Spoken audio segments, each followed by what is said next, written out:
आता बातमी आहे नांदेडच्या अर्धापूर आंबेगावमधून। गावातील अवैध दारू विक्री विरोधात बातमी प्रसिद्ध केल्याच्या रागातून पत्रकाराचं अपहरण करण्याचा प्रयत्न झाल्याची धक्कादायक घटना आंबेगाव येथे घडली। या प्रकारात पत्रकाराला जीवे मारण्याची धमकी देण्यात आली असून ग्रामस्थांच्या सतर्कतेमुळे मोठा अनर्थ टळला आहे।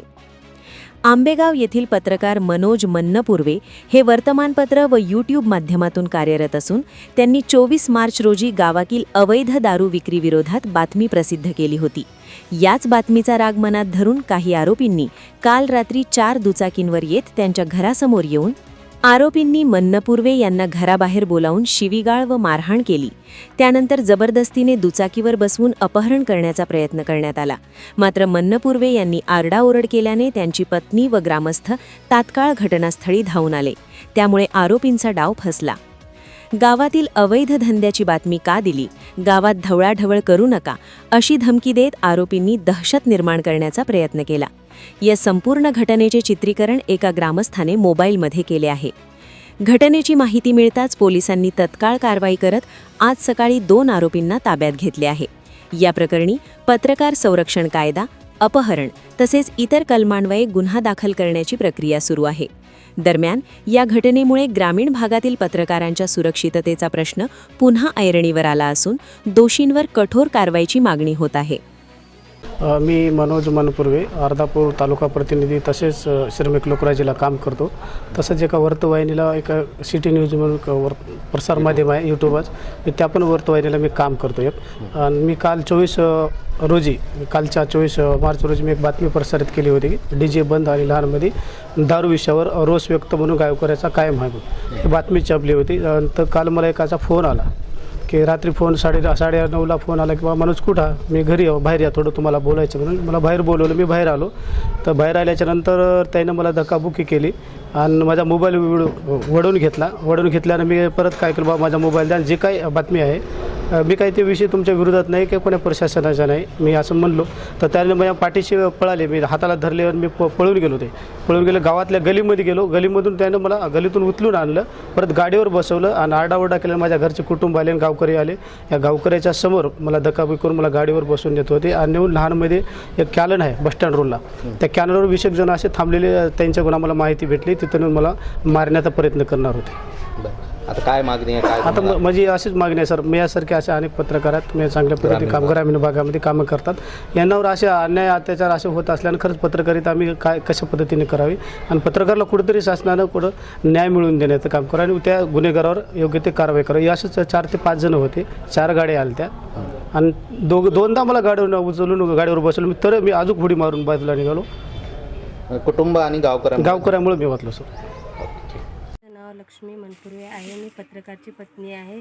दिनांक 24 रोजी दैनिक श्रमिक वर्तमानपत्रामध्ये बातमी टाकली होती दारू विक्रीबद्दल। त्या माझ्या पतीला आहे ना जीव मारण्याची धमकी दिली आणि घरासमोर येऊन त्यांना गाडीवर उचलून बसवणे, त्यांचं कॉलर पकडणे, मारहाण करण्याचा प्रयत्न करणे, हे सर्व त्याने तिथे करत होते। त्या स्थळी आवाज मी तिथे पोहोचून त्यांना विरोध करत होते, तरी पण न ऐकता ते 6 जण माझ्या पतीला उचलून गाडीवर बसवण्याचा आणि शिवीगाळ करण्याचा प्रयत्न केला। तू लहानची बातमी का केली, तू तिथल्या बातम्यामध्ये का इंटरफिअर होत आहेस, तुला बघ असं म्हणून त्यांना जीव मारण्याची सुद्धा धमकी दिली आहे। रेडी? यस सर, पत्रकाराचं अपहरण करून त्याला मारहाणीचा प्रयत्न झालेला आहे, काय नेमकी तुम्हाला माहिती आणि काय गुन्हा दाखल होणार आहे? या प्रकरणी अर्धापूर येथील पत्रकार मनोज मन्नपुर्वे यांनी त्यांच्यासोबत जी घटना घडली याबाबत येऊन मला सर्वस्वी कथन सांगितलेलं आहे। याबाबत आम्ही BNS आणि इतर जे कायदे आहेत त्यानुसार जास्तीत जास्त कडक आणि गंभीर स्वरूपाचे गुन्हे दाखल करणार। आरोपी आमच्या ताब्यात आहेत आणि कायदेशीर कारवाईची प्रक्रिया सुरू आहे। तर सर, संपूर्ण घटना जी आहे त्याचा व्हिडिओ सुद्धा मोबाईल आलेला आहे, आरोपींना काही अटक केलेली आहे, अटक करणार आहात काय? आम्ही आरोपीला अटक करणार आहोत। 2 आरोपी आम्ही आणलेले आहेत। व्हिडिओ पाहून इतर आरोपींची ओळख पटवून ताब्यातील आरोपीकडून त्यांचे नावं निष्पन्न करून त्यांनासुद्धा अटक करण्यात येईल. काय लहानमध्ये एका पत्रकारावरती म्हणजे त्याला अपहरण करण्याचा प्रयत्न केला. विषय असा होता की त्यानं अवैध जी दारू विक्री सुरू आहे त्या संदर्भामध्ये बातमी लावली होती. किती ही गंभीर तुमच्या परीनं घटना आहे? अतिशय निंदाजनक, गंभीर आणि कायद्या सुव्यवस्थेच्या विरोधातली ही घटना आहे. रात्रीच मला मनोज मन्नपूर्वेंचा फोन आला घटना घडल्यावर. त्यांचे व्हिडिओ पाहिले. मी रात्री पोलीस अधीक्षक साहेबांना बोललो, PI साहेबांनाही बोललो. याच्यात समाधानाची गोष्ट हीच आहे की 2 आरोपींना अटक झाले, बाकीच्याही आरोपींना अटक झाली. आज मी त्यांच्यासाठीच पोलीस निरीक्षक साहेबांना भेटायला आलो.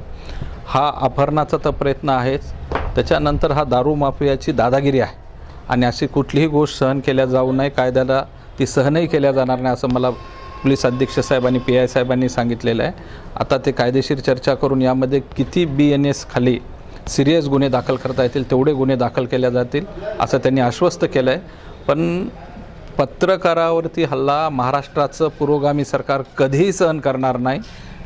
कडक कारवाई नक्कीच होतील आणि हीच भूमिका राज्याचे गृहमंत्री आणि मुख्यमंत्री देवेंद्रजी फडणवीस साहेबांची आहे. तुम्ही पाहत आहात महाराष्ट्राच्या कुशीतलं GK न्यूज मराठी. सात जनतेची, भूमी महाराष्ट्राची.